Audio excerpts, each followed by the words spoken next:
Bapak Ibu sekalian diundang untuk bangkit berdiri. Kita akan mulai ibadah kita pada pagi hari ini. Ajakan beribadah kita terambil dari Mazmur yang ke-33 ayat yang 1 sampai ke-5. Bersorak-sorailah hai orang-orang benar dalam Tuhan. Bersyukurlah kepada Tuhan dengan kecapi. Nyanyikanlah baginya nyanyian baru. Sebab firman Tuhan itu benar. Ia senang kepada keadilan dan hukum. Patut segenap yang ada.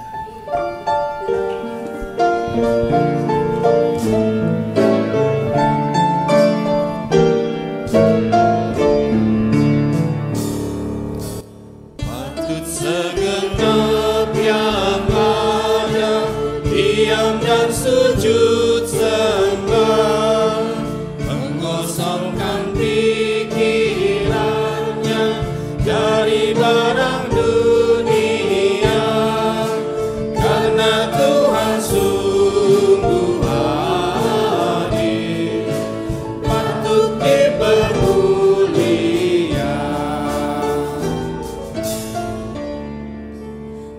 Maharaja alam raya, lahir dari Maria, Tuhan yang telah menjadi serendah manusia, bagai roti yang surgawi, memberikan dirinya.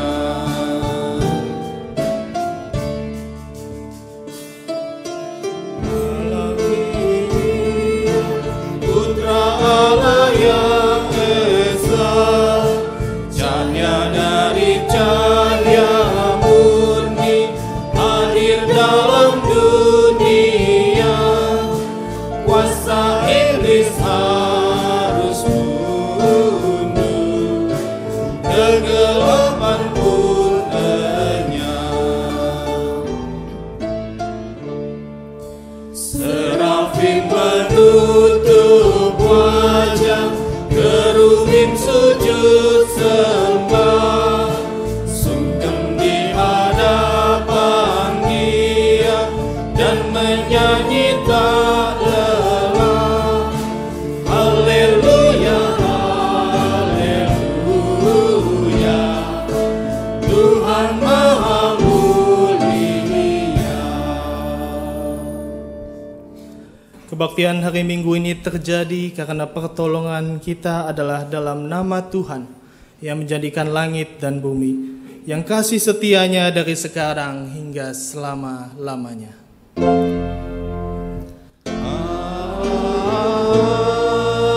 Amin, amin, amin.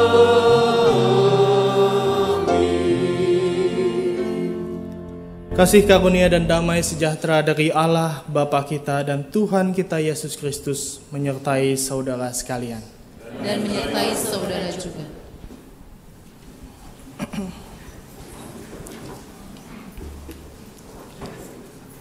Umat yang dikasihi Kristus, di minggu pagi yang cerah ini ada 3 hal di dalam ibadah pagi hari ini yang akan kita hayati dan akan kita ikuti bersama-sama. 3 hal. Yang pertama, minggu pagi ini menjadi ibadah pembuka kita di dalam memasuki bulan keluarga gereja kita GKI Calvin Polri yang setiap tahun kita ikuti bersama sebagai bukti adanya persekutuan di dalam keluarga kita, di dalam keluarga gereja GKI Calvin Polri. Mungkin sebagian dari kita kemarin sudah mengikuti acara persekutuan bersama yang pergi ke Ancol. Masih banyak program-program lainnya juga yang minggu depan akan diselenggarakan, salah satunya seminar kesehatan oleh Dr. Paidon. Kita mengharapkan kita dapat bersekutu bersama sesama keluarga gereja GKI Calvin Polri. Yang kedua, kita juga akan memperingati dan merayakan sakramen perjamuan kudus sedunia hari ini.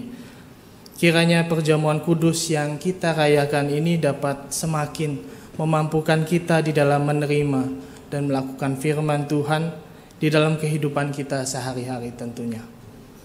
Dan yang terakhir, jika Bapak Ibu melihat hari ini terdapat banner-banner yang dipasang di depan dan juga pamflet banner yang mungkin tergantung di pilar ibadah ruang kebaktian ini.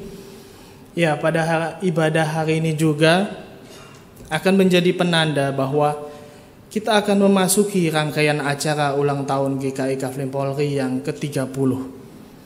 Usia yang ke-30, usia yang menandakan kita akan menjadi jemaat yang dewasa dan juga mandiri. Jemaat-jemaat yang sedari kecil hidup bersama-sama melalui persekutuan dan ikatan kekeluargaan yang kuat, yang mengakar dan tumbuh bersama hingga boleh menapaki kedewasaan pada usia yang ke-30 nanti. Inilah gereja kita, inilah Anda sekalian dan saya. Inilah pendeta Yael dan penatua-penatua, inilah aktivis-aktivis dan juga jemaat sekalian. Inilah gereja kita GKI Kafling Polri. Inilah kita semua. Inilah rumah kami.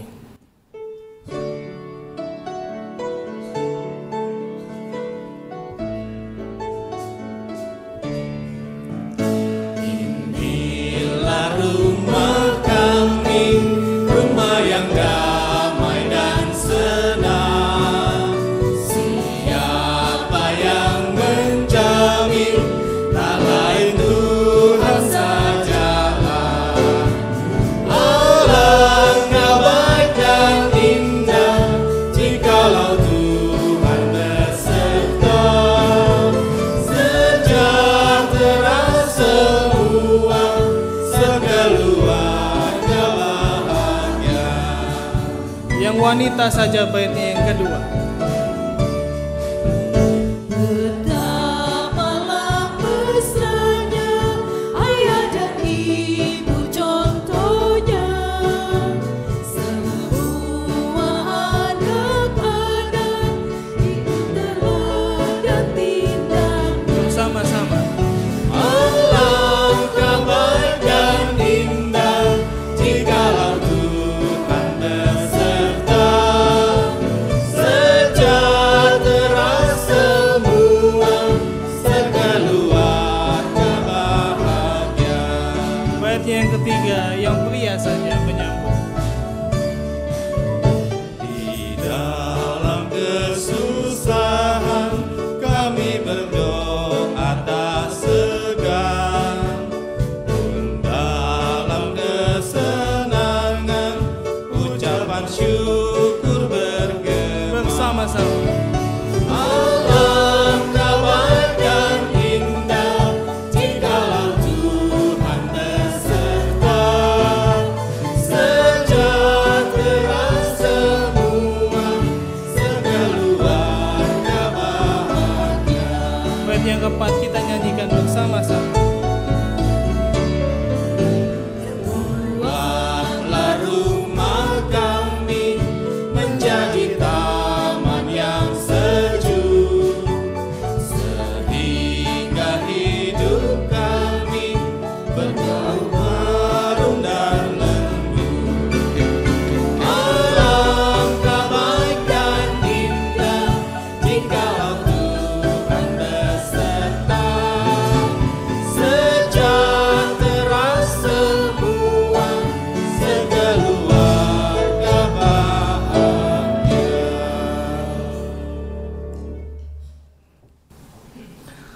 Menjadi jemaat yang dewasa dan juga mandiri tentunya tidaklah mudah. Persekutuan jemaat artinya kita hidup bersama-sama di dalam pribadi yang berbeda-beda. Pribadi yang memiliki kelemahan dan juga kelebihan masing-masing. Tuhan memang sengaja meletakkan pribadi yang berbeda-beda di dalam suatu persekutuan dengan tujuan memperlengkapi satu dengan lainnya, membantu satu dengan yang lain, menopang satu dengan yang lain. Pertanyaannya, adakah kita melihat perbedaan, kelemahan, dan juga kelebihan orang lain sebagai alat Tuhan untuk saling membantu ataupun memperlengkapi? Ataukah malah seringkali kita begitu egois, tidak mau melihat kelebihan orang lain, tidak mau mengakui kelebihan orang lain, dan tidak mau menerima kelemahan orang lain?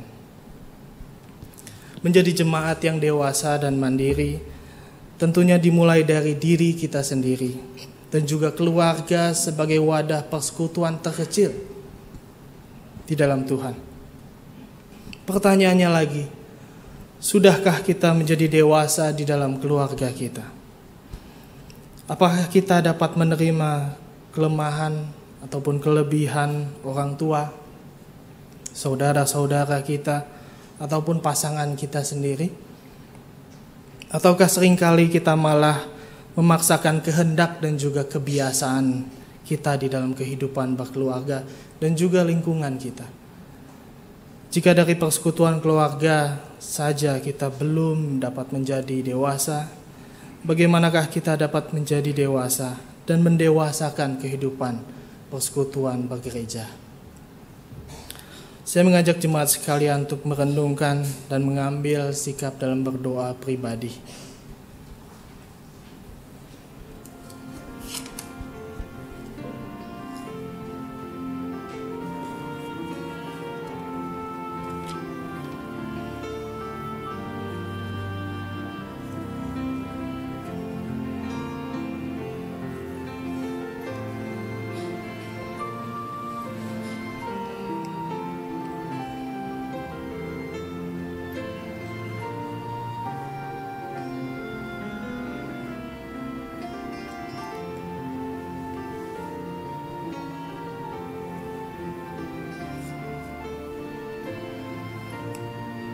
Tuhan Allah Bapa kami menyadari diri kami yang sungguh terbatas. Kami menyadari diri kami yang tidaklah sempurna, yang juga memiliki kelemahan di samping kelebihan kami. Namun kami seringkali lupa bahwa rekan-rekan kami, pasangan kami, orang tua kami, saudara-saudara kami pun memiliki berbagai kekurangan dan juga kelebihan yang berbeda dengan kami. Seringkali kami menjadi sombong dan menuntut kelemahan mereka untuk menyesuaikan dengan kelebihan kami. Dan juga seringkali kami tidak menyukai mereka yang memiliki kelebihan yang tidak kami miliki di dalam diri kami. Ampuni kami yang sangat egois ini Tuhan. Ampuni kami yang seringkali kehilangan kasih yang telah Engkau ajarkan pada kami. Ampunilah kami ya Tuhan. Ampuni kami. Amin. Di muka Tuhan Yesus.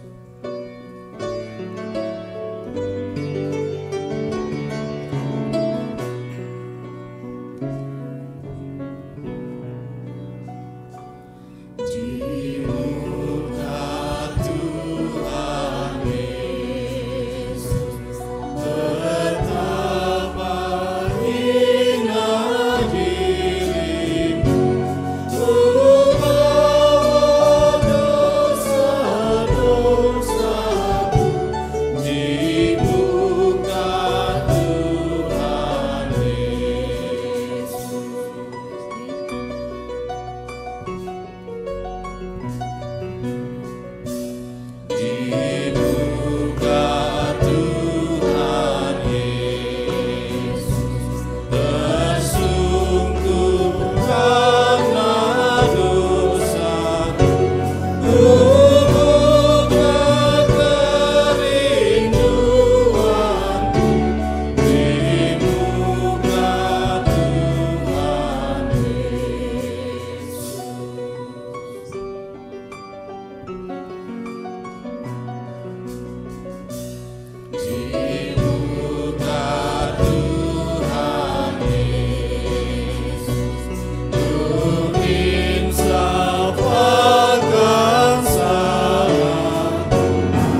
Jemaat sekalian diundang untuk bangkit berdiri, kita akan menyambut berita anugerah dari Tuhan.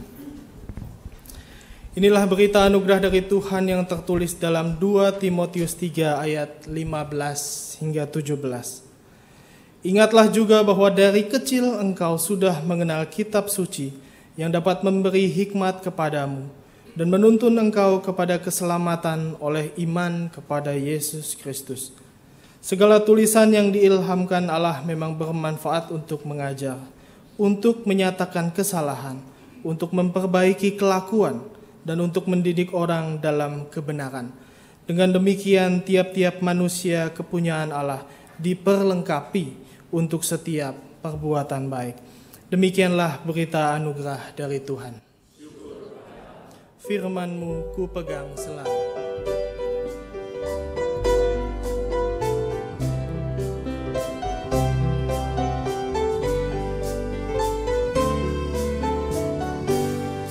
Firman-Mu ku pegang selalu, saat duka, saat senang, jalan hidup yang akan datang, tangan Tuhan yang memegang.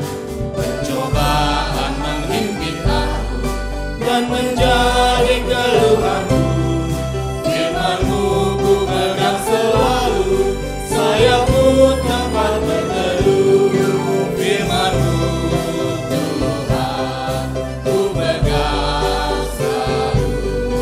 hilanglah keraguanku. Bila hatiku rasa susah, Padamu aku berserah. Firman-Mu ku pegang selalu, maka amanlah jiwaku. Firman-Mu ku pegang selalu, saat duka, saat senang, jalan hidup yang akan datang, nama Tuhan yang memegang. Pencobaan menghimpit aku dan menjadi keluhanku. Firman-Mu ku pegang selalu, sayapmu tempat berteduh.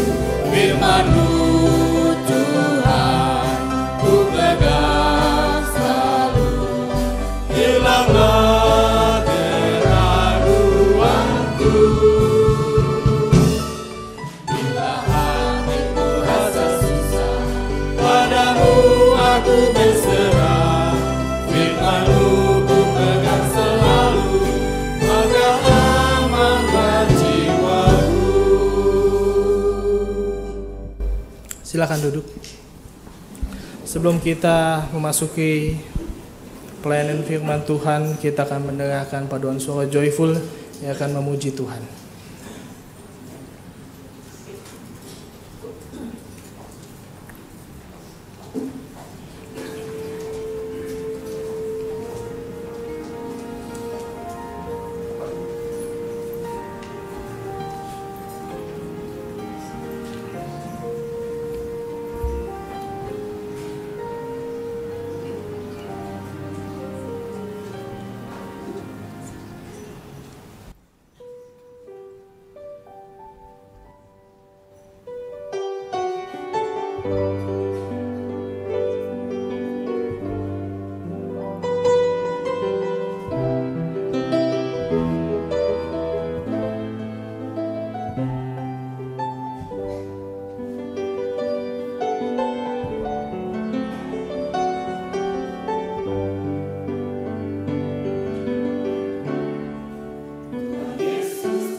menyembuhkan segala penyakitmu.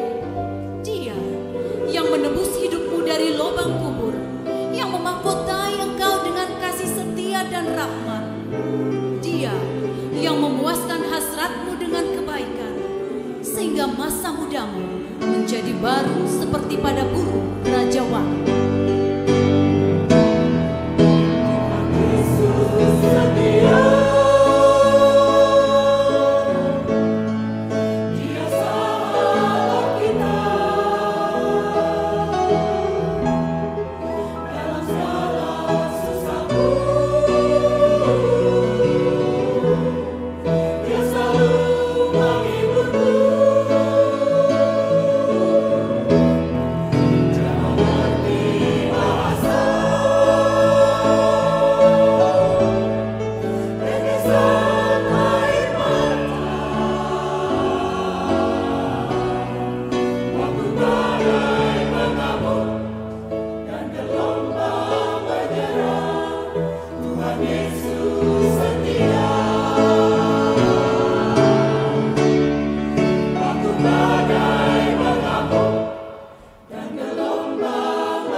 Mari kita berdoa.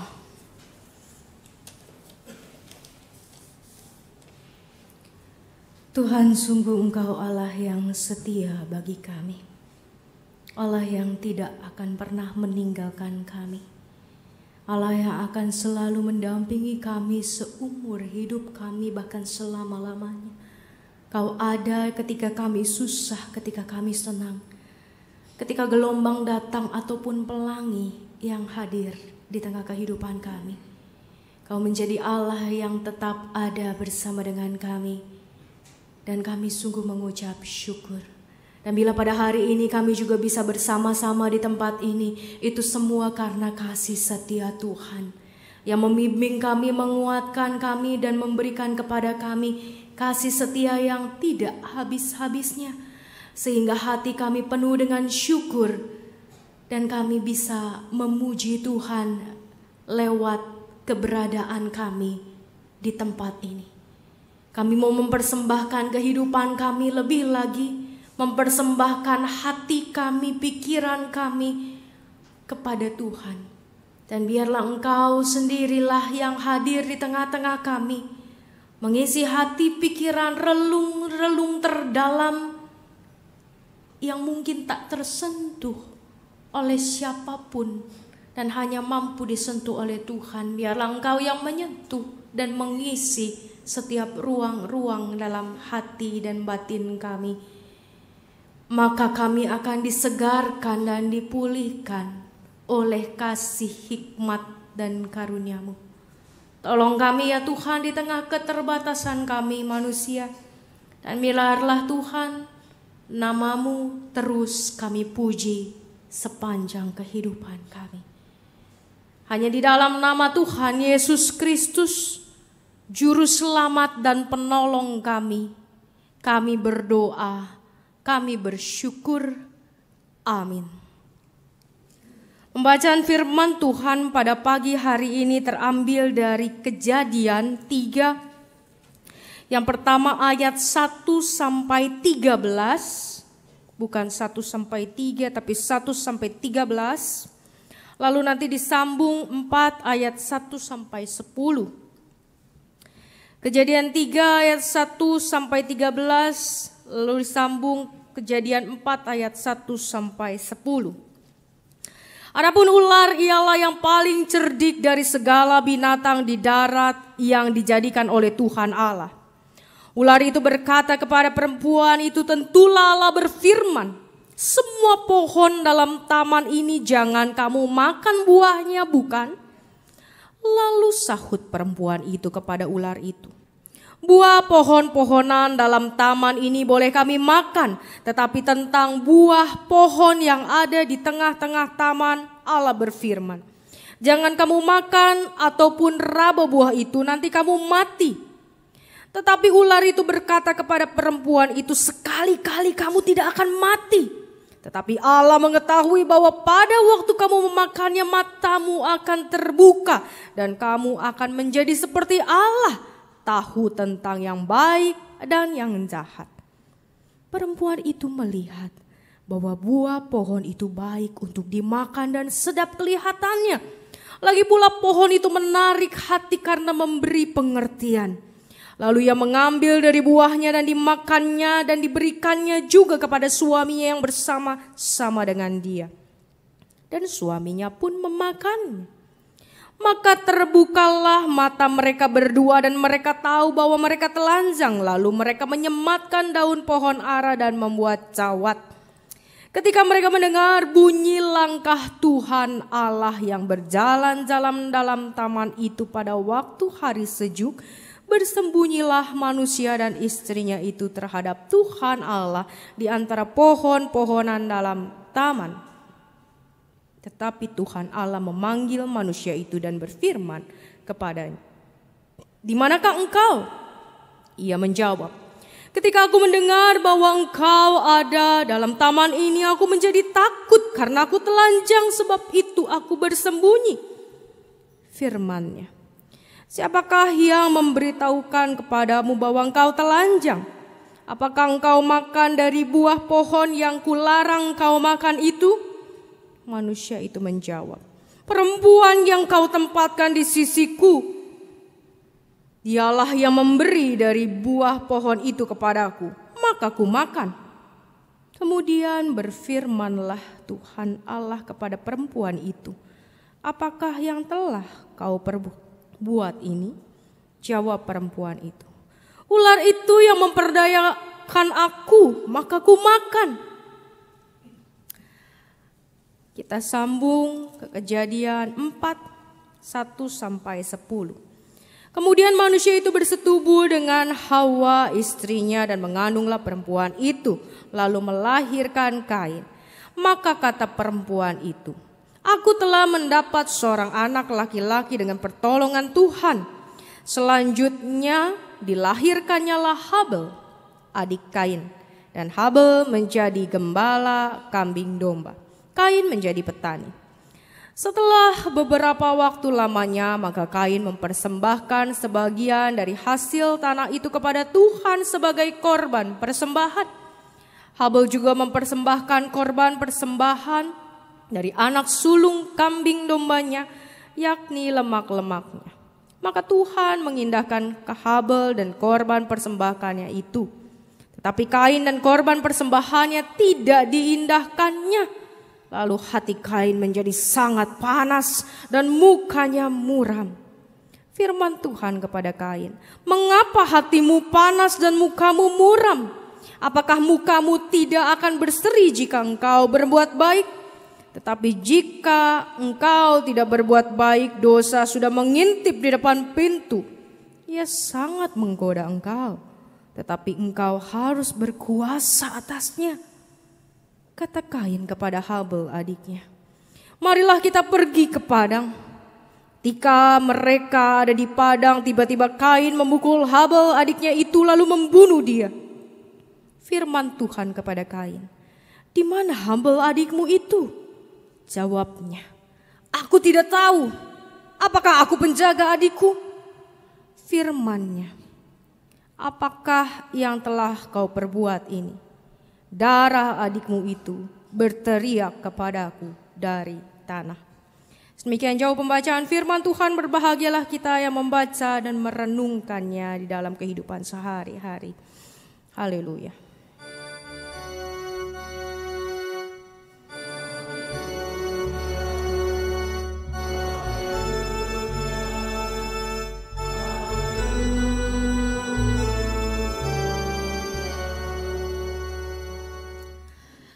Bapak Ibu yang terkasih di dalam Tuhan, sama seperti tadi Pak Edi telah mengatakan bahwa hari ini ada 3 hal yang sebetulnya kita rayakan bersama.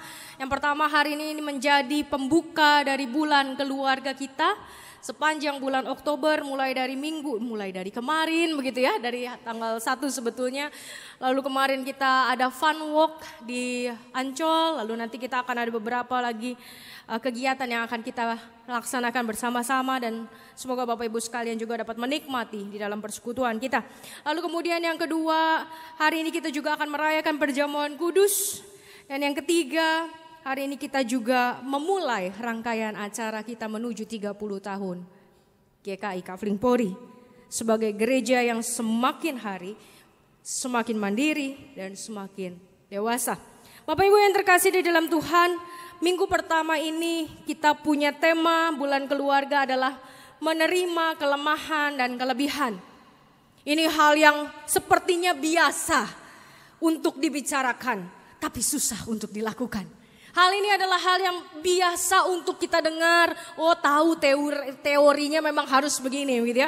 Tapi ketika melaksanakannya, aduh setengah mati, setengah hati juga kita melaksanakannya. Nah Bapak Ibu sekalian, supaya kita tidak setengah hati melakukannya, maka kita harus tahu dari manakah asal kelemahan-kelemahan kita itu dulu. Karena menerima kelebihan juga memang jauh sebetulnya lebih mudah daripada menerima kelemahan. Karena orang lebih suka kelebihan daripada kelemahan begitu. Tapi ternyata menerima kelebihan juga tidak mudah, tidak semudah yang kita pikirkan. Tapi kita harus mendapatkan sebuah konsep yang tepat dulu tentang kelemahan manusia. Ada 3 hal yang hari ini kita mau bicarakan tentang dari mana asal kelemahan kita sebagai manusia. Yang pertama adalah kelemahan kita sebagai manusia berasal dari dosa. Tadi kita membaca Kejadian 3, LAI memberikan kepada kita judul manusia jatuh ke dalam dosa. Jadi kelemahan yang pertama adalah karena dosa. Karena apa Bapak Ibu sekalian? Karena dosa gitu ya. Jadi Bapak Ibu sekalian, ketika kita mendengar kata dosa, mulailah kita takut begitu ya. Kita harus takut sama dosa. Dalam arti begini, bukan berarti oh dosa saya takut sama dosa, tapi kita takut berbuat dosa. Kenapa? Karena dosa membuat kita lemah. Dosa membuat kita semakin lemah setiap hari. Dosa membuat kita semakin rentan setiap hari. Dosa membuat kita semakin menjadi manusia yang tidak sempurna. Padahal Tuhan menciptakan kita menjadi manusia yang sempurna, yang baik, yang indah. Tapi dosa merusaknya, dan semakin hari semakin kita berbuat dosa, semakin yang indah itu dirusak. Kalau kita kemudian melihat misalnya kita punya gigi, Bapak Ibu sekalian, saya beberapa hari ini lagi sengsara dengan gigi saya gitu ya. Bukan karena bolong, tapi karena gigi paling belakang itu tumbuh begitu ya. Aduh udah umur segini baru tumbuh gitu. Sebenarnya sudah lama, tapi beberapa minggu ini jadi bengkak karena dia menekan rahang atas dan kegencetlah rupanya. Saya punya syaraf begitu ya, jadi nyut-nyutan dan lain sebagainya. Nah itu kalau gigi itu kan kalau dibilang harus dilindungi begitu ya. Makanya kita setiap hari pakai pasta gigi, kita pakai Pepsodent. Kita pakai, kebiasaan kalau pasta gigi itu yang diingat adalah gitu ya, mereknya. Kita lindungi gigi kita supaya gigi kita tidak berlubang. Tapi ketika gigi itu tidak terlindungi, ketika ada lubang kecil saja, apa yang terjadi? Lubang di luar mungkin kecil, di dalamnya bisa besar. Makanya dibor sama dokter gigi ya. Bapak Ibu sekalian, kalau kita ke dokter gigi, ada lubang nih kecil kelihatan itu hitam gitu ya. Begitu di dalamnya sudah berkembang biak dia. Sudah besar. Lubang itu sudah besar di dalam. Begitu juga dengan dosa. Dosa kelihatannya dari keluar kecil, ini dosa yang sederhana, ini dosa yang remeh-temeh begitu ya. Tapi di dalamnya semakin lama semakin besar. Dan semakin lama semakin menghancurkan. Dan lama-lama gigi dari luar boleh utuh, tapi di dalamnya bolong. Dokter gigi bilang, oh ini cabut sampai akar-akarnya. Bapak Ibu yang terkasih di dalam Tuhan, kelemahan kita pertama-tama berasal dari dosa karena ketidaktaatan kita. Di sini tadi kita membaca bersama dari Kejadian 3, dari ayat 1 sampai ayat 13. Manusia jatuh ke dalam dosa karena awalnya bukan karena buah. Bukan karena buahnya, bukan karena makan buahnya, tapi karena tidak taat sama perintah Allah. Tuhan bilang jangan makan, tapi dimakan. Artinya yang membuat manusia jatuh pada dosa bukan soal perbuatannya, tapi ketidaktaatan kita kepada Tuhan. Kelemahan kita dimulai dari dosa.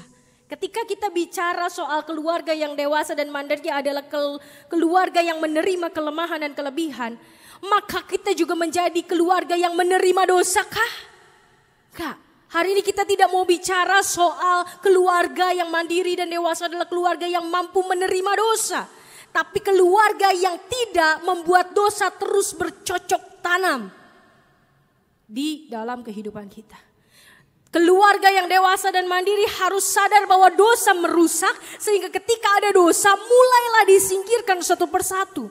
Makanya ketika ada dosa, dosa itu menghasilkan perbuatan-perbuatan, begitu kan ya. Dari ketidaktaatan menghasilkan perbuatan-perbuatan yang menyakitkan, yang membuat marah, yang mengecewakan dan lain sebagainya. Ketika ada anak kita melakukan hal yang mengecewakan buat kita, atau suami kita mengecewakan kita, istri kita mengecewakan kita, orang tua kita mengecewakan kita, jangan asal terima saja.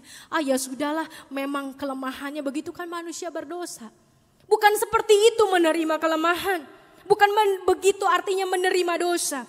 Dosa itu jangan sekedar diterima atau dimaklumi. Dosa itu tidak boleh dimaklumi. Kenapa? Karena tadi ketika kita mulai memaklumi dosa, maka kita akan merusak diri kita.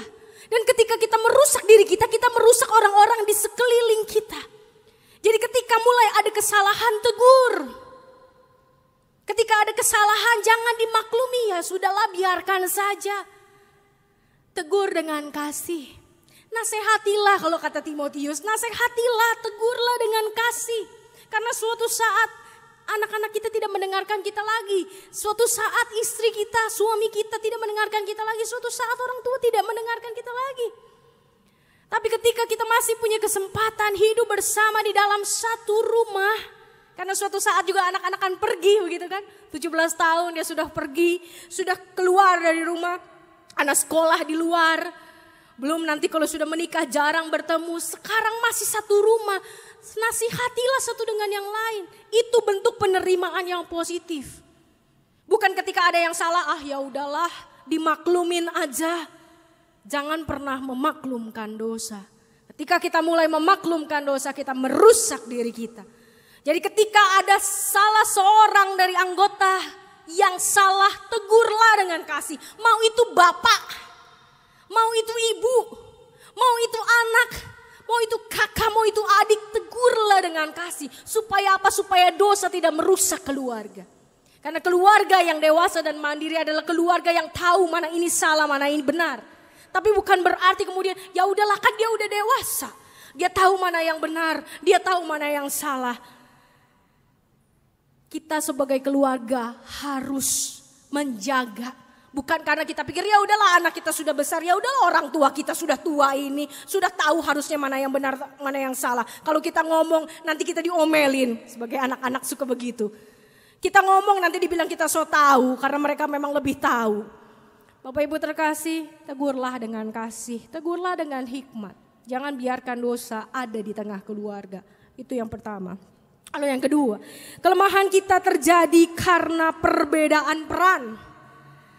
Laki-laki dan perempuan itu berbeda. Kalau itu bicara soal gender begitu ya. Laki-laki dan perempuan berbeda, tapi peran orang tua dengan anak juga berbeda. Laki-laki dan perempuan, kalau laki-laki dibilang lebih rasional, lebih kuat secara fisik. Tapi gak selalu, saya sering melihat ibu-ibu bisa ngangkat galon begitu ya.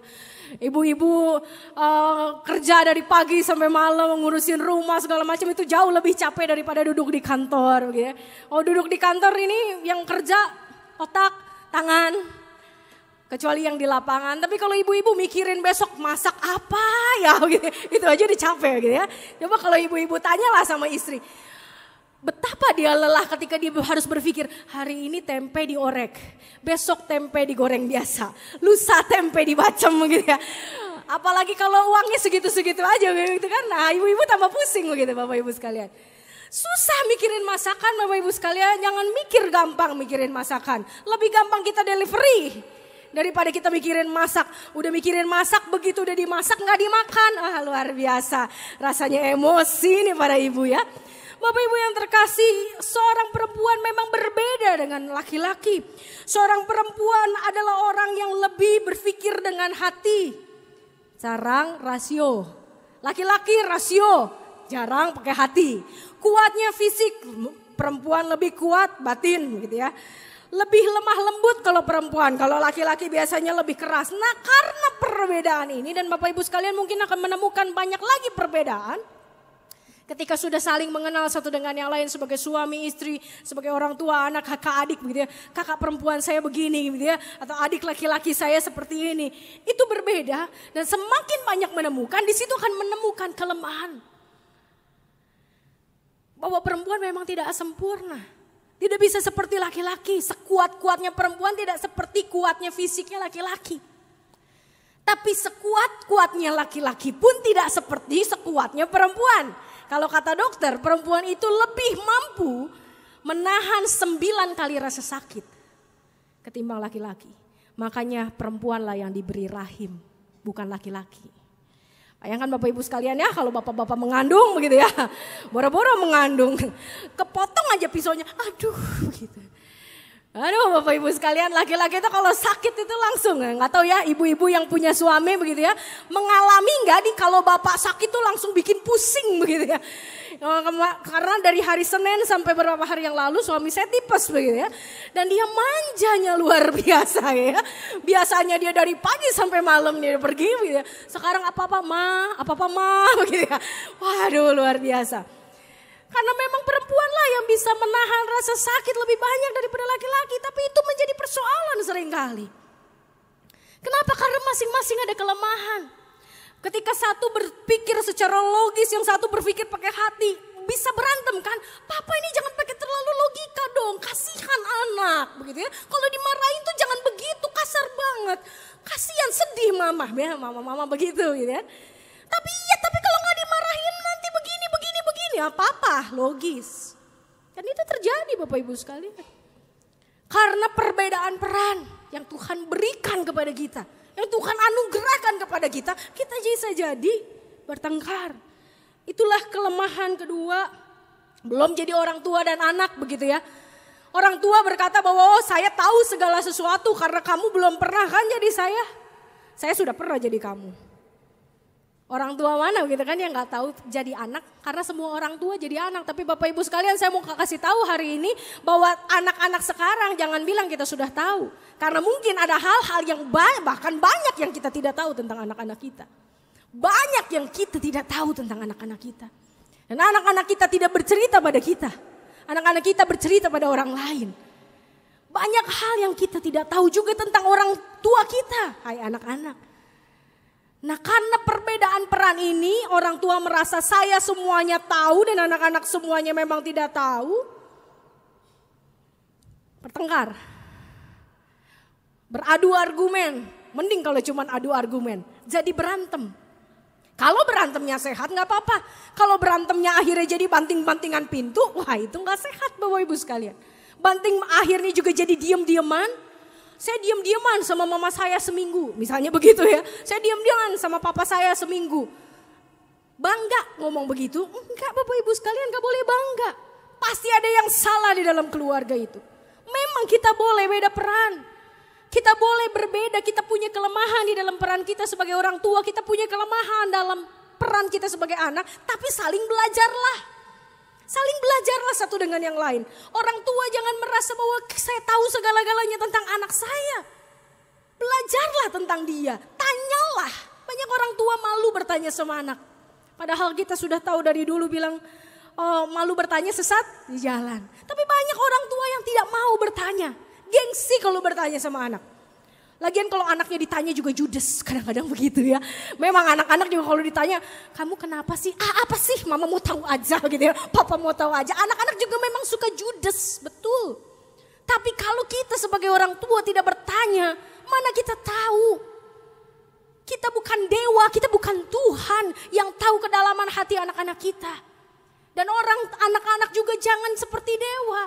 Merasa bahwa sekarang sudah hidup di tengah dunia teknologi. Semuanya sudah tahu karena ada Mr. Google gitu ya. Banyak hal yang kita tidak tahu sebagai anak-anak.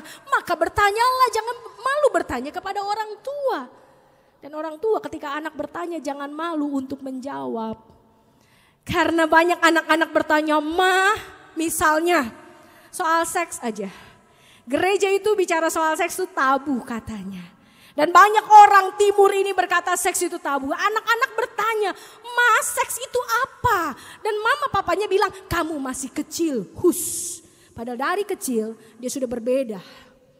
Dan dia sudah tahu bahwa dia dan kakaknya berbeda. Kalau lagi mandi bareng, anak-anak kan suka pada mandi bareng. Kok aku beda sama dia ya? Dedekku punya itu, aku gak punya.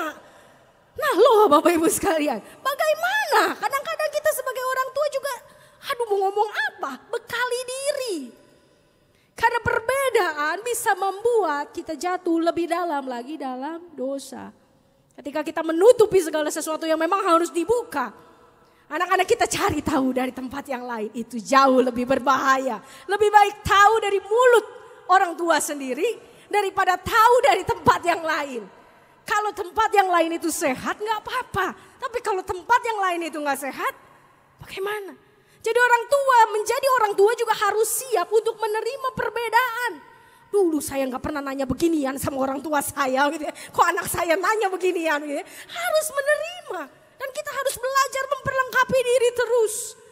Supaya suatu saat kita betul-betul bisa menjawab dengan tepat setiap pertanyaan anak-anak kita. Belajar, saling belajar. Ketika ada beda peran, jangan saling meremehkan. Anak-anak atau apa-apa, atau orang tua kuno. Jangan saling meremehkan, tapi saling belajarlah satu dengan yang lain. Saling mau mengerti satu sama lain. Jangan saling meremehkan. Perempuan memang begitu, laki-laki memang begitu, bapak-bapak mah pasti begitu, ibu-ibu mah pasti begitu. Dan itu menjadi stigma dalam pikiran kita. Dan kita tidak mengalami perubahan dalam keluarga kita. Karena sudah berpikir dengan cara yang salah. Lalu kemudian yang ketiga. Yang ketiga adalah kelemahan yang terjadi karena perbedaan talenta dan kemampuan. Kain dan Habel punya beda talenta. Yang satu kerja di bidang pertanian. Yang satu bekerja dalam bidang peternakan gitu ya. Udah jelas kalau dua-duanya ini kan udah pasti beda hasilnya gitu ya. Tapi ternyata bukan yang Tuhan persoalkan lah, bukan beda hasilnya. Yang Tuhan persoalkan soal beda hatinya ketika mempersembahkan kepada Tuhan. Beda hasil gak apa-apa, Tuhan bilang iya memang kamu saya berikan talenta sebagai seorang petani dan kamu saya berikan talenta sebagai seorang peternak. Tuhan tidak mempersoalkan itu karena dia yang menjadikan kita dengan talenta kita masing-masing. Tapi yang beda adalah hati dua-duanya.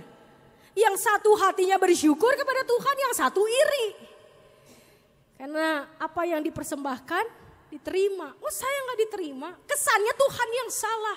Tuhan yang salah ciptain, kenapa dia tidak seperti saya, kenapa saya tidak seperti dia. Tuhan yang disalahkan, padahal bukan Tuhan yang salah ketika menciptakan berbeda. Anak pertama kok beda sama anak kedua kok beda sama anak ketiga. Apalagi 16 anaknya kayak oma saya Bapak Ibu sekalian. 1, 2, 3, 4, 5 sampai 16 gitu ya, semua beda, aduh pusing gitu. Tapi Bapak Ibu sekalian, memang Tuhan kasih beda tuh gak apa-apa. Dan tiap perbedaan pasti ada kelemahan. Mungkin orang yang bisa memasak belum tentu bisa naik-naik ke genteng. Mungkin yang bisa masak belum tentu bisa nyuci. Yang bisa nyuci belum tentu bisa nyetrika. Dan lain sebagainya. Gak masalah. Tapi seringkali hati kita yang salah. Hati kita yang salah menanggapinya. Dan setiap kita punya perbedaan akademis.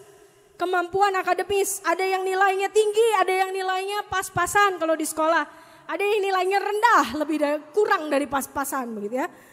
Ada yang tinggi di dalam ekspresi seninya. Kalau dia suruh bermain musik, dia suruh menggambar, dia suruh menari, dia suruh melakukan hal yang sifatnya seni, dia cepat, dia mudah. Tapi kalau suruh belajar di belakang buku, ngitung, nurunin rumus, matanya gelap Bapak Ibu sekalian. Ada anak-anak kita yang seperti itu gitu ya. Jadi kakak sama adik ini beda banget begitu ya. Kakak tuh lihat dong kakak, matematikanya 10, masa kamu 5 terus? Dan kita kadang-kadang sebagai orang tua kita membanding-bandingkan. Begitu juga anak membanding-bandingkan papa mamanya tuh, papa bisa begini. Kok mama gak bisa? Atau sebaliknya, kok mama bisa begini, papa gak bisa? Karena kelebihan dan talenta kita berbeda satu sama lain. Seringkali kita jadi iri. Bukannya kita saling memuji, wah hebat ya kamu bisa melakukan itu. Tapi kita jadi iri. Kalau kita gak iri, kita meremehkan diri kita juga. Emang saya memang gak bisa begitu ya. Responnya macam-macam karena perbedaan itu. Memang saya gak mampu, memang saya Tuhan tidak kasih, memang saya masih sial dan lain sebagainya. Saya mah beda, gak seberuntung yang lain. Bapak Ibu sekalian, tidak ada seperti itu. Tuhan menghargai setiap kita. Mau kita yang pandai dalam bidang akademis, mau kita yang pandai dalam bidang seni, dalam bidang olahraga, apapun yang Tuhan berikan dan Tuhan percayakan sebagai talenta. Memang itu jadi ada perbedaan, ada kelemahan masing-masing. Tapi ada kelebihan masing-masing. Tapi syukurilah setiap pemberian Tuhan itu. Karena buat Tuhan perbedaan tidak masalah. Yang menjadikan masalah adalah sikap hati kita mengatasi perbedaan. Banyak dari kita yang gak suka berbeda. Karena memang sosial, masyarakat memperlakukan kita secara berbeda. Tapi Tuhan tidak membeda-bedakan. Bapak Ibu sekalian, kita seringkali tidak bisa menerima kelebihan ataupun kekurangan. Dan kita menghasilkan dosa yang lain seperti Kain dan Habil, Adam dan Hawa. Ketika Adam tidak bisa menerima kekurangan istrinya yang terbujuk, dia bukannya menyalahkan dirinya sebagai seorang laki-laki, sebagai seorang suami tidak mampu menjaga istrinya, tapi dia menyalahkan istrinya. Si istri merasa bahwa ya bukan saya yang salah gitu ya. Dia menyalahkan yang lain, terus menyalahkan. Dan satu dosa menghasilkan dosa yang lain. Ketika kita tidak mau bersama-sama mengakuinya, ya memang ini salah kita. Ketika kita sebagai keluarga anak berbuat salah, jangan pikir orang tua bisa angkat tangan. Atau ketika orang tua berbuat salah, jangan pikir anak bisa angkat tangan. Kenapa? Karena kata menghormati orang tua di dalam bahasa Ibrani menggunakan kata kabat. Artinya apa? Anak-anak punya hak untuk menegur orang tua. Anak-anak punya hak untuk membuat orang tua menjadi lebih baik. Anak-anak punya hak untuk menasehati orang tua. Kabat dalam bahasa Ibrani. Jadi ketika mama buat salah, saya gak mau tahu. Itu salah mama, itu salah papa. Gak bisa seperti itu. Anak-anak diberikan kewajiban sama Tuhan untuk menghormati orang tua dalam konteks kabat. Menjadikan orang tua lebih berharga. Membuat orang tua jadi lebih terhormat. Bagaimana kita menjadikan orang tua kita lebih terhormat kalau kita tidak menegur kalau dia salah sebagai anak. Itulah tugas anak. Berat ya Bapak Ibu sekalian, ternyata anak-anak punya tugas juga. Orang tua juga punya tugas dan semuanya punya tugas di dalam keluarga. Jadi Bapak Ibu sekalian, ada hal yang harus disadari bersama. 3 hal yang harus disadari, bahwa setiap orang punya kelebihan dan kekurangan. Karena semua orang tidak diciptakan sama oleh Tuhan dan karena setiap orang bukan Tuhan. Setiap orang bukan Tuhan.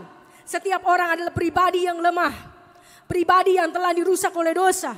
Dan seringkali kita membuat dosa itu semakin merasuk ke dalam kehidupan kita. Membuat yang lemah makin lemah. Yang membuat yang tadinya baik malah jadi tidak baik. Tapi jangan pernah menuntut kesempurnaan dari keluarga kita. Tidak ada keluarga yang sempurna. Tidak ada keluarga yang sempurna. Karena keluarga Tuhan ciptakan bukan untuk menjadi keluarga yang sempurna. Tapi keluarga Tuhan ciptakan untuk bisa mengasah satu dengan yang lain. Manusia menajamkan sesamanya. Besi menajamkan besi. Tapi manusia menajamkan sesamanya.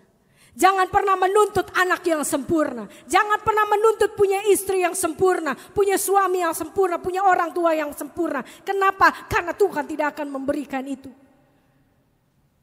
Tuhan membawa kita pada sebuah keluarga. Bukan untuk menikmati kesempurnaan. Tapi untuk menikmati saling mengasah, saling menggosok satu dengan yang lain. Supaya masing-masing pribadi menjadi pribadi yang lebih sempurna. Dan ketika setiap pribadi itu menjadi pribadi yang lebih sempurna. Disitulah keluarga yang sempurna sebagai bonus.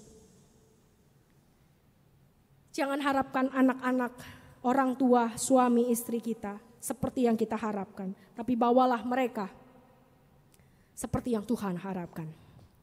Jadi 3 hal ya Bapak Ibu sekalian. Yang pertama, setiap orang punya kelebihan dan kekurangan masing-masing.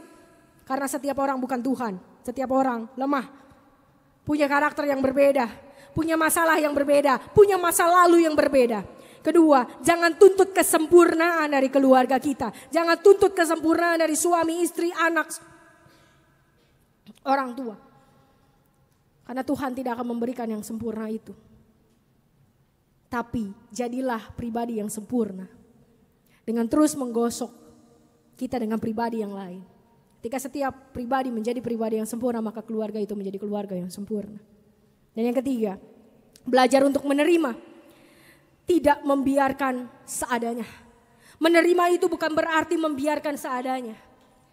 Menerima itu berarti bukan membiarkan, ya udahlah saya terima engkau dengan segenap kelebihan dan kekuranganmu. Dan saya tidak akan ngomel, saya tidak akan mengeluh, saya tidak akan menuntut apapun.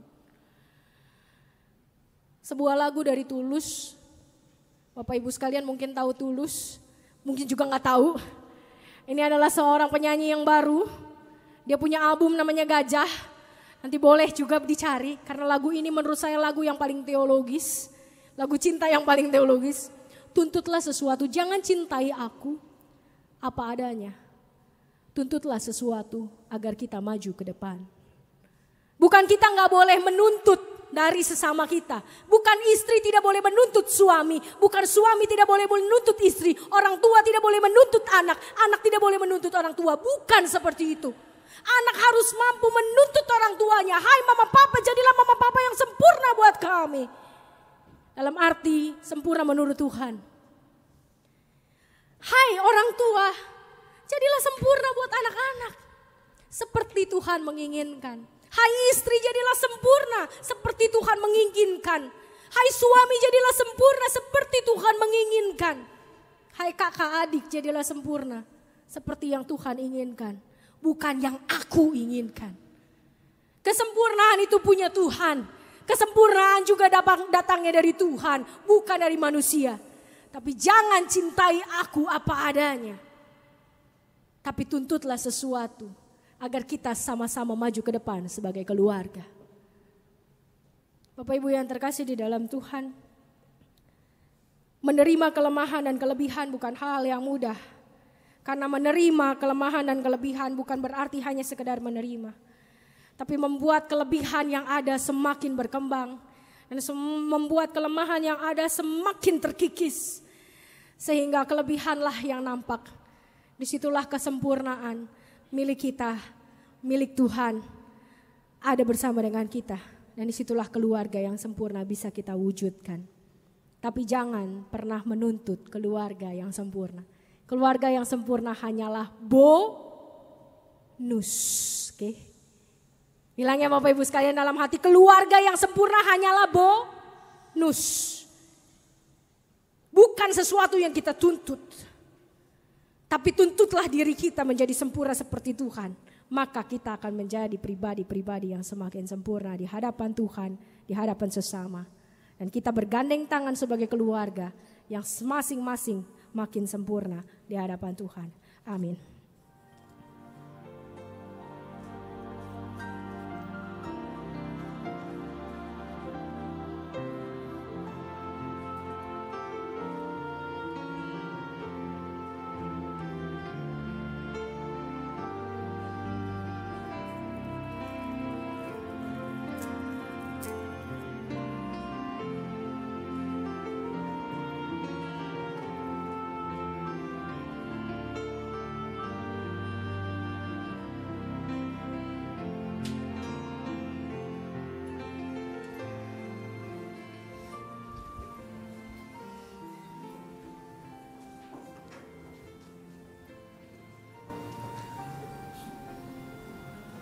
Marilah kita bersama dengan umat Allah di masa lalu, masa kini, dan juga masa depan, mengingat pengakuan pada baptisan kita menurut pengakuan iman rasuli.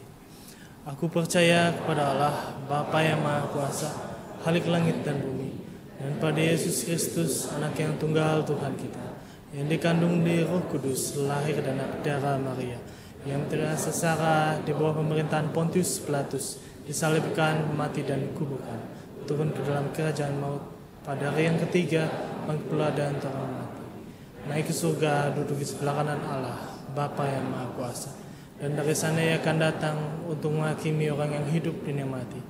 Aku percaya kepada Roh Kudus, gereja yang kudus dan am, persekutuan orang kudus, pengampunan dosa, bangkitan orang mati dan hidup yang kekal. Silakan duduk.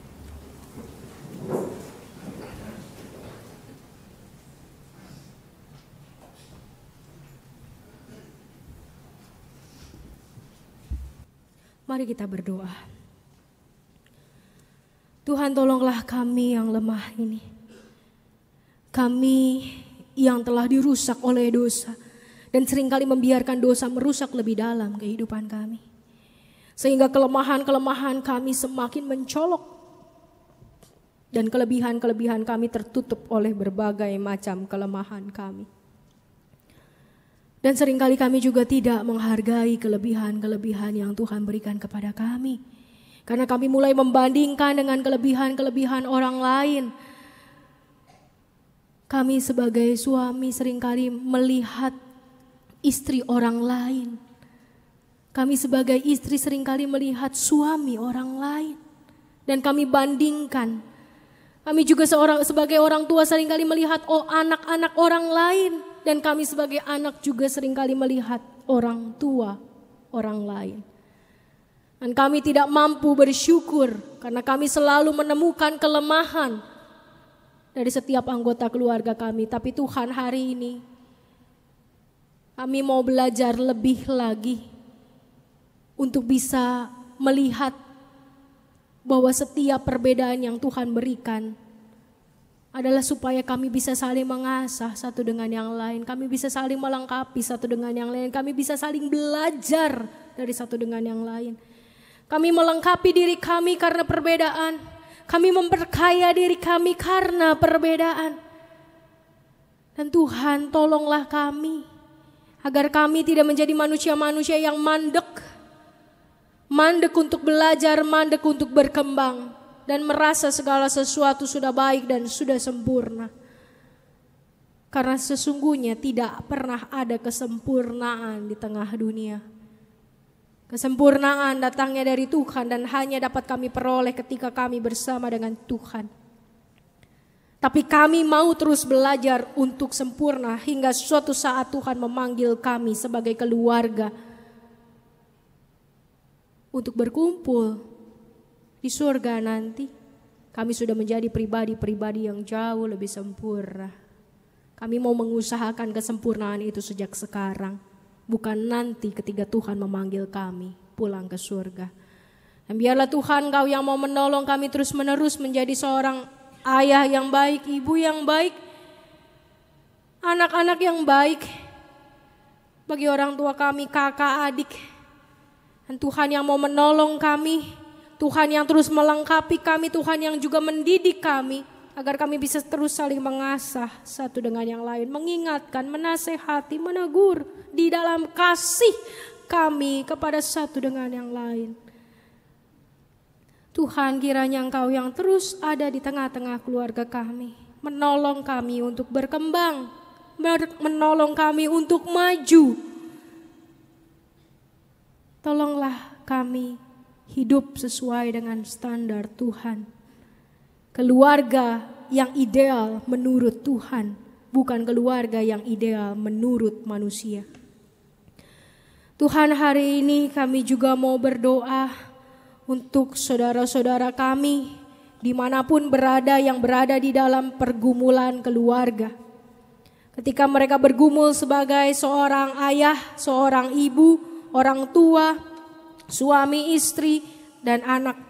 Apapun persoalan kehidupan mereka, Tuhan tolong bantu agar mereka juga dimampukan untuk dapat mengatasi setiap masalah, halangan, tantangan, pencobaan yang datang dalam hidup mereka dengan baik, dengan hikmat Tuhan. Agar mereka menyelesaikannya dengan kasih, bukan dengan kekerasan.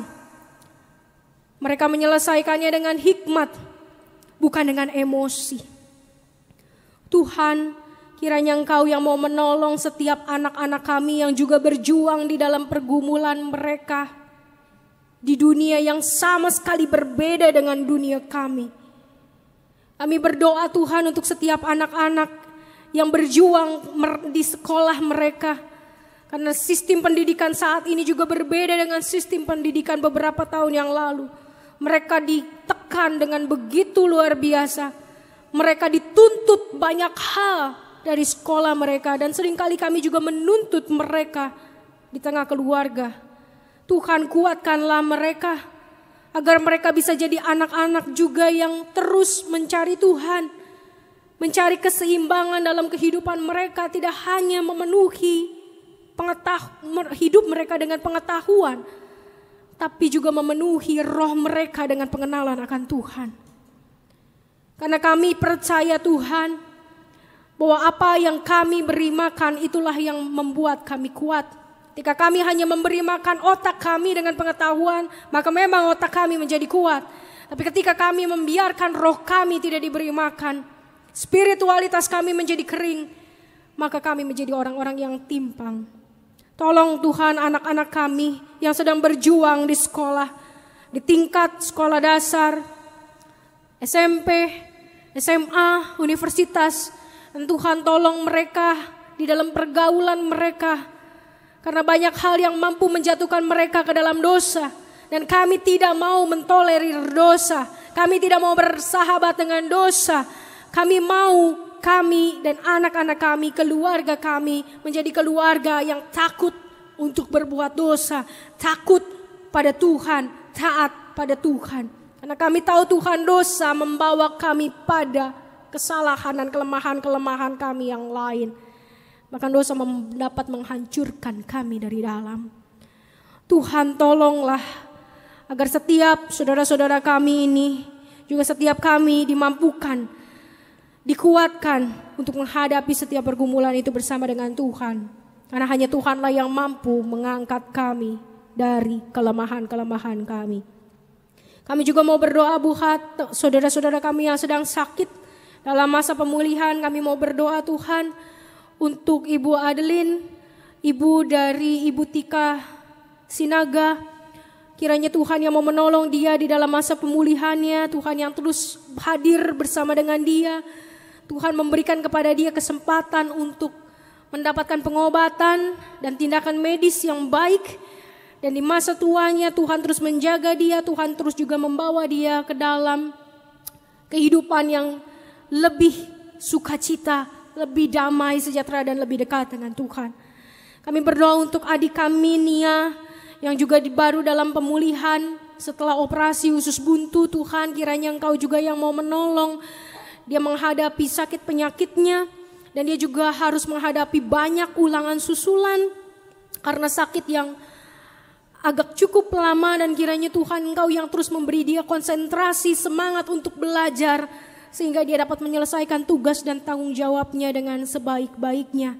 Kami mau berdoa Tuhan untuk Ibu Noni, kami mau berdoa untuk Pak Teddy Tuhan, keluarga dari Ibu Angela Wulur. Tuhan, kiranya Engkau yang mau menolong kesembuhan mereka, pemulihan mereka, agar mereka juga dapat merasakan karunia dari Tuhan, kuasa Tuhan yang bekerja dalam kehidupan mereka, memulihkan tubuh fisik mereka, tapi terutama memberikan kepada mereka pengharapan yang tidak putus-putusnya kepada Tuhan dan memberikan sukacita dalam hati mereka. Sehingga apapun yang mereka alami, mereka tetap bisa mengatakan terima kasih Tuhan. Mereka tetap dapat mengungkapkan syukur mereka kepada Tuhan. di tengah persoalan sekalipun, di tengah sakit penyakit dan kelemahan fisik sekalipun. Terima kasih Tuhan Yesus, kami berdoa untuk saudara-saudara kami juga yang lain yang sedang sakit, yang tidak bisa kami sebutkan satu persatu namanya. Kiranya Tuhan yang menyentuh setiap mereka, Engkau yang menjamah setiap mereka, dan ketika mereka hadir saat ini bersama dengan kami, Engkau yang tahu, Engkau yang tilik mereka, dan Engkau yang terus mengurapi mereka, dan Engkau yang terus juga memberkati mereka. Terima kasih Tuhan Yesus, kiranya kuasa-Mu terus kami dapat rasakan dari hari ke hari, memberikan kepada kami semangat, memberikan kepada kami kekuatan yang tidak kami dapatkan dari dunia, tapi kami dapatkan dari Tuhan seorang. Kami berdoa juga Tuhan untuk keamanan bangsa Indonesia menjelang pelantikan presiden, wakil presiden pada bulan Oktober 2014. Kami tahu Tuhan keadaan politik semakin memanas di beberapa tempat, dan kami tahu Tuhan banyak keputusan-keputusan yang membuat rakyat kecewa, dan kami juga tahu Tuhan banyak orang-orang yang berusaha untuk memancing emosi, tapi biarlah Tuhan Kau yang menolong kami tetap berhati dingin Tuhan, agar kami tidak menggunakan emosi kami, tapi kami terus berdoa kepada Tuhan untuk mendapatkan yang terbaik bagi bangsa ini. Dan kiranya Tuhan Kau yang terus mau bersama-sama dengan kami sebagai bangsa melangkah, dan kami mau bangsa kami juga menjadi bangsa yang dewasa dan mandiri. Dan kiranya Tuhan Engkau yang memberkati setiap pemimpin kami dan menegur mereka di dalam hati mereka, menyentuh setiap relung hati mereka, agar mereka terus dapat melaksanakan apa yang baik, bukan hanya kepentingan mereka semata. Kami juga mau berdoa untuk rencana pemanggilan, proses pencalonan, pemilihan penatua. Kami butuhkan Tuhan orang-orang, pelayan-pelayan Tuhan yang Tuhan panggil dan Tuhan lengkapi untuk menjadi pelayan Tuhan di gereja ini. Dan kami tahu Tuhan, pelayanan kami semakin kompleks setiap tahun, pelayanan kami semakin rumit setiap tahun, tapi Tuhan tetap memberikan kepada kami pelayan-pelayan yang tangguh, pelayan-pelayan yang siap sedia. Kami yakin dan percaya karena Tuhan Engkaulah pemilik gereja ini. Jadi biarlah Engkau sendiri Tuhan yang berbicara dari hati ke hati. Setiap pelayan-pelayan Tuhan yang Tuhan panggil secara khusus untuk melengkapi gereja-Mu, untuk melayani di tempat ini. Karena begitu banyak jiwa-jiwa yang haus, begitu banyak jiwa-jiwa yang membutuhkan pelayanan. Dan kiranya Engkau yang mau menolong satu persatu setiap pelayan-pelayan-Mu untuk siap menjadi penatua baru. Kami mau berdoa juga untuk beberapa acara gerejawi yang sedang akan kami laksanakan dalam beberapa waktu dekat ini, khususnya untuk bulan keluarga dan juga menjelang 30 tahun GKI Kafling Polri. Tuhan berkati juga panitia Natal Tuhan yang sudah terbentuk, kiranya Engkau berikan mereka semangat, berikan kepada mereka kekuatan Tuhan, karena mereka sudah bekerja begitu lelah. Banyak kreativitas mereka yang juga sudah dituangkan, dan tidak mudah Tuhan untuk melayani Tuhan di tengah kesibukan mereka sebagai pekerja, sebagai ibu rumah tangga. Dan kiranya Tuhan Kau yang mau menolong mereka dan menguatkan mereka. Kami juga mau berdoa untuk program kerja pelayanan 2015-2016 oleh badan-badan pelayanan dan majelis jemaat. Biarlah setiap program itu juga dapat berjalan, penyusunan program dapat berjalan dengan baik, dan Tuhan yang terus memberikan mereka, saudara-saudara kami, para pelayan-pelayan, pengurus-pengurus, kekuatan dan hikmat, juga kreativitas untuk bisa membuat program-program menjadi lebih segar, lebih baru, menjawab setiap kebutuhan jemaat perkotaan di masa modern ini. Terima kasih Tuhan Yesus, hanya di dalam nama Tuhan Yesus Kristus kami naikkan setiap doa permohonan kami, dan hanya di dalam nama-Mu juga kami bersyukur. Amin.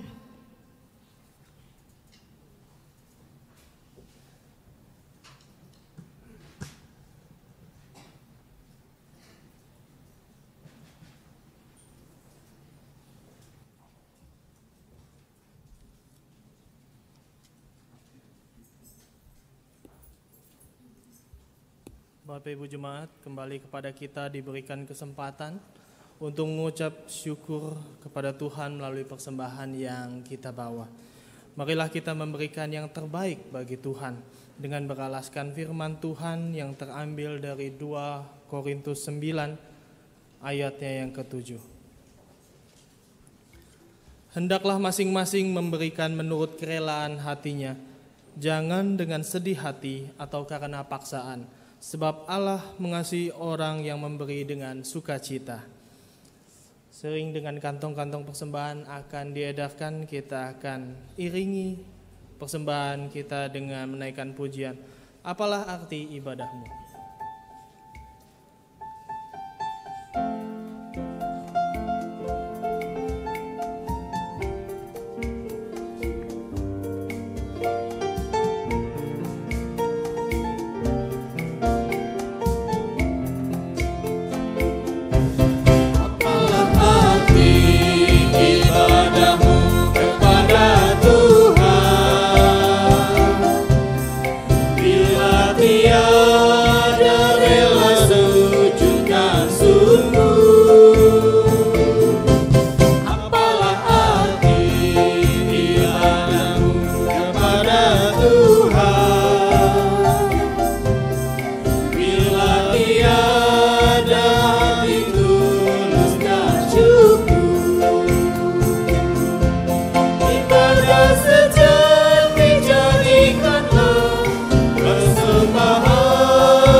Bapak Ibu diundang untuk bangkit berdiri. Ibadah sejati yang berkenan bagi Tuhan,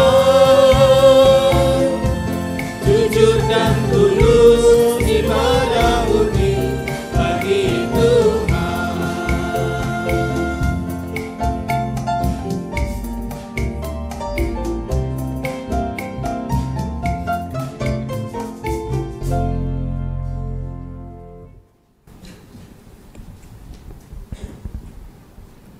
Kita berdoa. Tuhan, sungguh kami mengucap syukur kami boleh melewati ibadah ini. Meskipun belum selesai Tuhan, kami percaya akan penyertaan dan pimpinan-Mu Tuhan. Tuhan, kami juga berdoa bagi hidup kami. Kami mengucap syukur Tuhan dengan segala hal yang boleh kami terima dan kami rasakan di dalam hidup setiap kami Tuhan.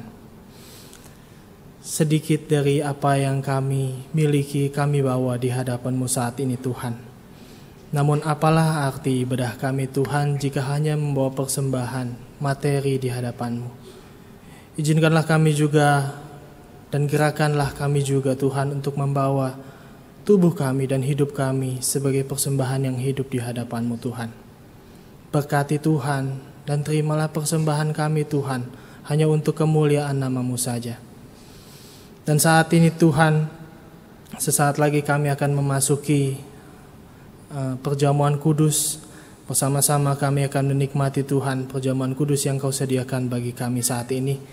Kiranya Tuhan Kau boleh memimpin dan menyertai kami hingga kami boleh mengikutinya hingga selesai.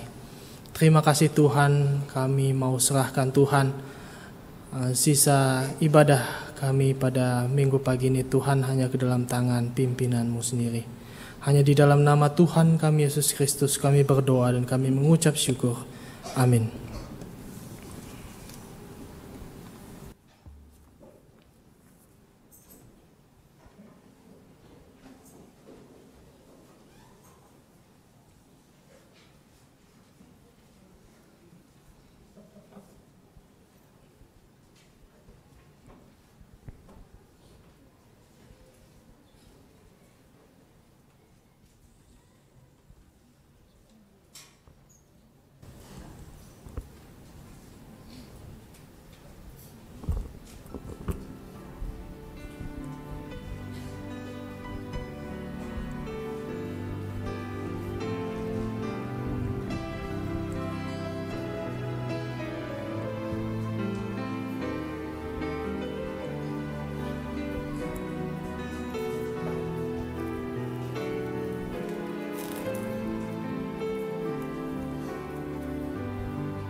Saat kini kita bersama-sama merayakan perjamuan kudus. Karena Tuhan Yesus Kristus sendirilah yang menetapkannya dan mengundang kita untuk melakukannya. Perjamuan kudus ini diperuntukkan bagi saudara-saudara yang telah dibaptiskan dan dia mengaku percaya serta tidak berada di bawah pengembalaan khusus. Kami juga dengan penuh sukacita menyambut saudara-saudara yang berasal dari gereja lain yang bersedia dan siap untuk merayakan perjamuan kudus bersama dengan kami di sini saat ini. Agar perjamuan kudus ini sungguh-sungguh menjadi berkat bagi kita, selayaknya lah kita memeriksakan diri kita masing-masing di hadapan Tuhan. Apakah kita hidup dalam damai dengan Allah? Apakah kita hidup dalam damai dengan sesama kita? Dengan istri atau suami, dengan orang tua atau anak, dengan saudara-saudara, dengan teman dan tetangga, dan dengan siapapun yang kita jumpai dalam kehidupan kita. Di dalam ketidaksempurnaan kita, kita percaya Allah menyucikan kita dari segala dosa kita, membarui hidup kita, memampukan kita untuk mempersaksikan kasih Kristus melalui hidup kita, dan melayakan kita untuk merayakan perjamuan kudus saat ini. Marilah kita mengarahkan hati kepada Tuhan. Marilah kita bersyukur kepada Tuhan Allah kita. Mari kita berdoa. Tuhan Allah kami yang pengasih, kami mengucap syukur kalau pada hari ini kami diperkenankan untuk bersama-sama menerima perjamuan kudus. Tanda dari Tuhan untuk kami sebagai keluarga. Tuhan mengundang kami, Tuhan menjadikan kami bagian dari keluarga kerajaan Allah. Bahwa Tuhan menerima kami apa adanya kami, tapi Tuhan tidak membiarkan kami seadanya. Jadi biarlah melalui perjamuan kudus ini kami diteguhkan, dikuatkan untuk terus menjadi sempurna seperti Kristus sempurna. Menjadi sempurna seperti Bapa kami yang di surga sempurna. Dan biarlah setiap kami yang datang pada pagi hari ini membawa hati untuk terus diubahkan oleh Tuhan, membawa hati untuk mendapatkan kekuatan dari Tuhan untuk mendapatkan kehidupan yang jauh lebih baik, lebih berhikmat, lebih bebas dari dosa. Kiranya Tuhan Engkau yang mau menolong kami, Engkau yang memampukan kami untuk menaklukkan kelemahan-kelemahan kami. Engkau jugalah yang hadir di tengah-tengah kami saat ini, menolong, mengurapi, dan mengangkat kami. Hanya di dalam nama Tuhan Yesus Kristus kami mengucap syukur atas undangan-Mu, atas perayaan perjamuan kudus ini. Demi Kristus, amin. Ya Allah yang kudus, kami bersyukur kepadamu sebab Engkau pencipta alam semesta yang memeliharanya dengan penuh kasih sayang. Kami bersyukur karena anak-Mu Yesus Kristus yang menjadi jalan kebenaran dan hidup bagi kami. Kami bersyukur karena Roh Kudus yang Kau kirimkan untuk mengajar dan menghibur kami dalam kehidupan di bumi ini. Kemuliaan-Mu kami agungkan dalam paduan suara bersama malaikat yang tak henti-hentinya menyanyi.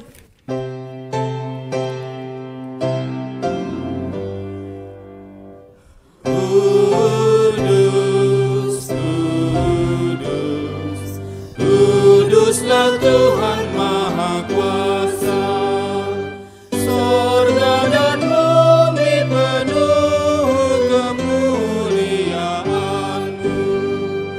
Hosana di tempat yang maha tinggi, diberkatilah Dia yang datang dalam nama Tuhan. Hosana di tempat yang maha tinggi. Kita bersyukur karena Bapa yang Maha Kudus senantiasa menyertai kita. Dan Kristus mengundang kita untuk mengambil bagian dalam perjamuan kudus ini. Kita yakin bahwa Roh Kudus telah dicurahkan atas kita, sehingga dengan iman kita mengalami kehadiran Kristus bersama kita di sini. Kristus yang pada malam waktu Ia diserahkan mengambil roti dan sesudah itu Ia mengucapkan syukur atasnya, Ia memecah-mecahkannya dan berkata, inilah tubuhku yang diserahkan bagi kamu, perbuatlah ini menjadi peringatan akan aku. Kristus yang juga mengambil cawan sesudah makan lalu berkata, cawan ini adalah perjanjian baru yang dimateraikan oleh darahku. Perbuatlah ini setiap kali kamu meminumnya menjadi peringatan akan aku. Kematian Kristus kita wartakan, kebangkitan Kristus kita rayakan, kedatangan Kristus kita nantikan. Pada saat ini kita hadir dalam peristiwa kasih Allah yang menyelamatkan dunia. Kelahiran dan kehidupan Kristus anaknya di antara manusia, pembaptisannya, perjamuan malam terakhir bersama murid-muridnya, kematiannya. Kita memberitakan kebangkitan Kristus dan kenaikannya ke surga dalam kemuliaan, di mana Ia berdoa bagi dunia. Kita merindukan kedatangan Kristus kembali pada akhir zaman untuk menggenapi segala sesuatu. Maka sebagai persekutuan yang dipersatukan dengan dan dalam Kristus, kita mengingat pengorbanan Kristus yang menyelamatkan, yang dikaruniakan kepada umat manusia di semua tempat. Ketika kita mengambil bagian dalam perjamuan kudus ini, Roh Kudus menolong kita, sehingga kita dipersatukan dalam Kristus menjadi satu tubuh dan satu roh, dan menjadi persembahan yang hidup bagi Allah. Melalui Kristus, dengan Kristus, dalam Kristus, semua hormat dan kemuliaan bagi Allah Bapa dalam persekutuan dengan Roh Kudus sekarang dan selamanya. Sebagai gereja yang adalah tubuh Kristus yang dipersatukan melalui baptisan dan hidup di dalam pimpinan Roh Kudus, marilah kita berdoa kepada Allah Bapa kita. Bapa kami yang di surga, dikuduskanlah namamu. Datanglah kerajaan-Mu, jadilah kehendak-Mu di bumi seperti di surga. Berikanlah kami pada hari ini makanan kami yang secukupnya, dan ampunilah kami akan kesalahan kami, seperti kami juga mengampuni orang yang bersalah kepada kami. Janganlah kami lepaskanlah kami daripada macam. Dan kemuliaan sampai selamanya. Tuhan telah mengampuni dan mempersatukan kita. Oleh karena itu marilah kita hidup dalam damai dan pengampunan. Damai Tuhan besertamu.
memandang. Di sini Tuhan ku memandangmu, ingin ku terima sakramen kudus.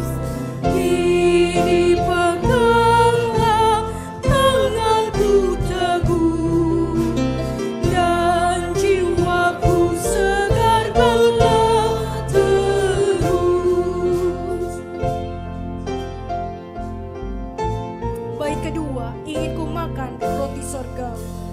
Ingin ku makan roti surgawi, juga meminum anggur yang kudus. Ingin ku buang nafsu duniawi, karena dosaku sudah ditebus.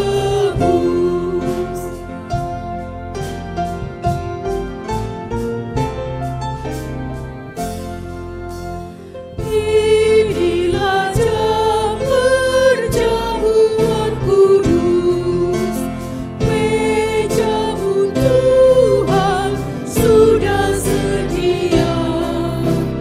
Biarlah umat rayakannya terus, di dalam sukacita selamanya.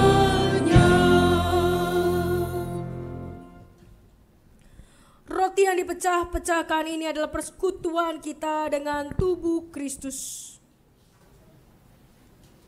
Ambillah.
Ibu yang terkasih, adakah dari kita yang belum mendapatkan roti?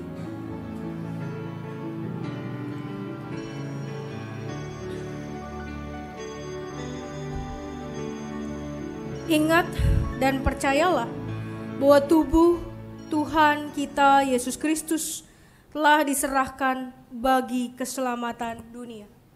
Makanlah.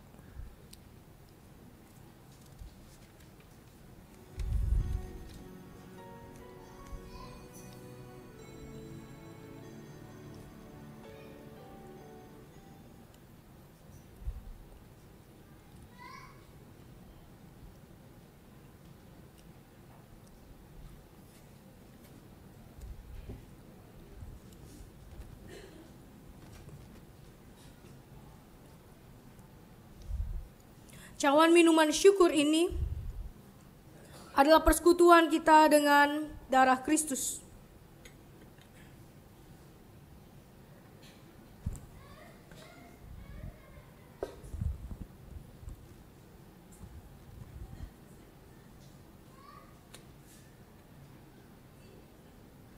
Ambillah.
Adakah ada Bapak Ibu sekalian yang hendak mengikuti perjamuan kudus yang belum mendapatkan anggur?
Ingat dan percayalah bahwa darah Tuhan kita Yesus Kristus telah dicurahkan bagi keselamatan dunia. Minumlah.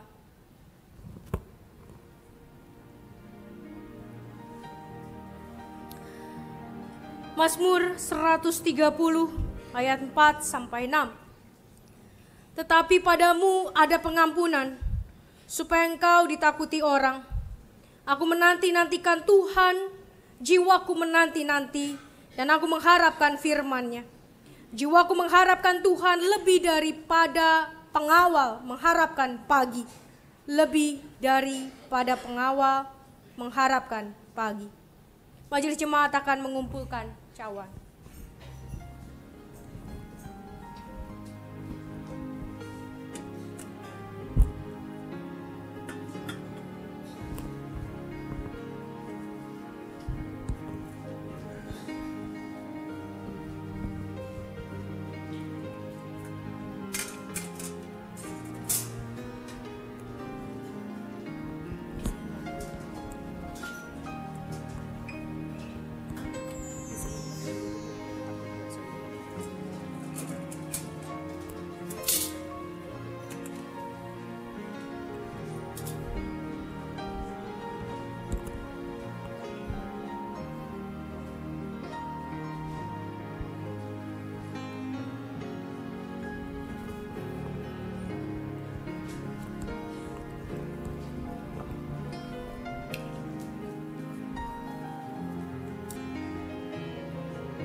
Mari dengan bangkit berdiri, kita mengangkat pujian dari Kidung Jemaat nomor 318, bait pertama sampai kedua.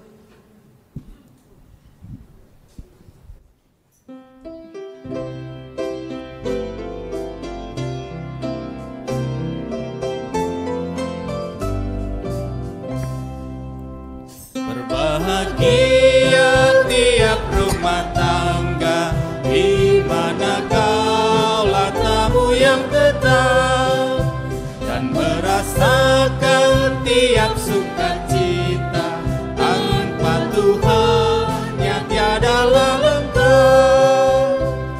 Di mana hati girang menyambutmu dan memandangmu dengan berseri.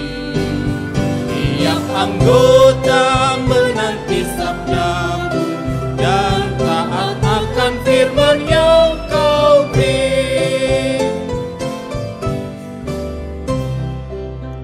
Berbahagia rumah yang sepakat, hidup sehati dalam kasih-Mu, serta tekun mencari hingga dapat damai kekal di dalam sinar-Mu,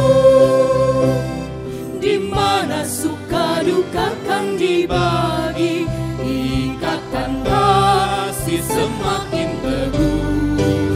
Di luar Tuhan tidak ada lagi yang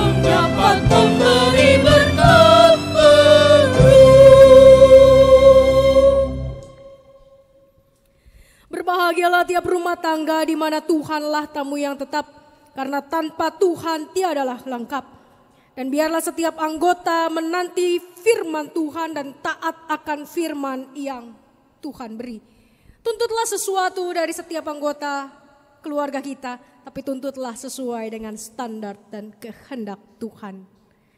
Kiranya arahkanlah hatimu kepada Tuhan. Jadilah saksi Kristus. Terpujilah Tuhan. Pergilah dan terimalah berkat Tuhan. Semoga Allah sumber pengharapan memenuhi saudara dengan segala sukacita dan damai sejahtera dalam iman saudara, supaya oleh kekuatan Roh Kudus saudara berlimpah-limpah dalam pengharapan. Haleluya.